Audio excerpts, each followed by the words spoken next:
ಸದ್ಯಕ್ಕಂತೂ social ಮೀಡಿಯಾದಲ್ಲಿ ಮತ್ತು ಯಾವುದೇ ಸೋಷಿಯಲ್ ಮೀಡಿಯಾ ಪ್ಲಾಟ್ಫಾರ್ಮ್ ಅನ್ನು ಓಪನ್ ಮಾಡಿದ್ರೂ ಕೂಡ ರಾಯಲ್ ಚಾಲೆಂಜರ್ಸ್ ಬೆಂಗಳೂರು ತಂಡ ಸದಾ ಸುದ್ದಿಯಲ್ಲಿ ಇರುತ್ತೆ. ಯಾಕಂದ್ರೆ 18 ವರ್ಷಗಳ ಬಳಿಕ ಐಪಿಎಲ್ ಚಾಂಪಿಯನ್ಸ್ ಆಗಿ ಹೊರಹೊಮ್ಮಿರುವುದು, ಅದರ ಜೊತೆಗೆ ಐಪಿಎಲ್ ಟ್ರೋಫಿಯನ್ನ ಗೆದ್ದ ಮರುದಿನವೇ ಸಂಭವಿಸಿದಂತಹ ಕಾಲ್ತುಳಿತ ಘಟನೆಯಿಂದ, ಅದರ ಜೊತೆಗೆ ಆರ್ಸಿಬಿಯನ್ನ ಐಪಿಎಲ್ನಿಂದ ಬ್ಯಾನ್ ಮಾಡಬೇಕು ಅನ್ನೋ ವಿಚಾರಗಳು ಕೂಡ ಮುನ್ನೆಲೆಗೆ ಬಂದಿದೆ. ಅದರ ಜೊತೆಗೆ ಆರ್ಸಿಬಿ ಫ್ರಾಂಚೈಸಿ ಮಾರಾಟದ ವಿಷಯವೂ ಕೂಡ ಚರ್ಚೆಯಾಗಿತ್ತು. ಆದ್ರೆ ಆರ್ಸಿಬಿಯನ್ನ ಮಾರಾಟ ಮಾಡುವುದಿಲ್ಲ ಅಂತ ಹೇಳಿ ಆರ್ಸಿಬಿ ಫ್ರಾಂಚೈಸಿ ಮಾಲೀಕರು ಕೂಡ ಈಗಾಗಲೇ ಸ್ಪಷ್ಟನೆಯನ್ನ ಕೊಟ್ಟಿದ್ದಾರೆ. ಇನ್ನು ಆರ್ಸಿಬಿ ಫ್ರಾಂಚೈಸಿಯನ್ನ ಮಾರಾಟ ಮಾಡ್ತಾರೆ ಅಂದಾಗ ಇದನ್ನ ಯಾರು ಖರೀದಿ ಮಾಡಬಹುದು ಅನ್ನೋದ್ರ ಬಗ್ಗೆ ಸಿಕ್ಕಾಪಟ್ಟೆ ಚರ್ಚೆಗಳಾಗಿತ್ತು.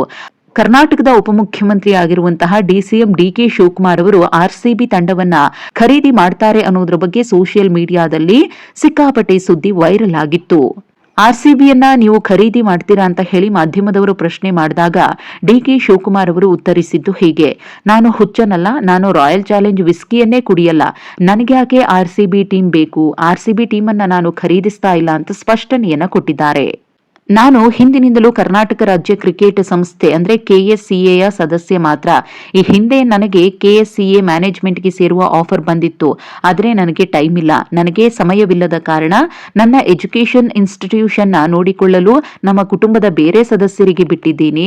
ಇನ್ನು ಆರ್ಸಿಬಿ ಟೀಮ್ ಅನ್ನ ನಾನು ಯಾಕೆ ಖರೀದಿ ಮಾಡ್ಲಿ, ಅಷ್ಟು ಟೈಮ್ ನನಗಿಲ್ಲ ಅಂತ ಹೇಳಿ ಆರ್ಸಿಬಿಯನ್ನ ಡಿಕೆಶಿ ಖರೀದಿ ಮಾಡ್ತಾರೆ ಅನ್ನೋ ಸುದ್ದಿಗೆ ಫುಲ್ ಸ್ಟಾಪ್ ಇಟ್ಟಿದ್ದಾರೆ.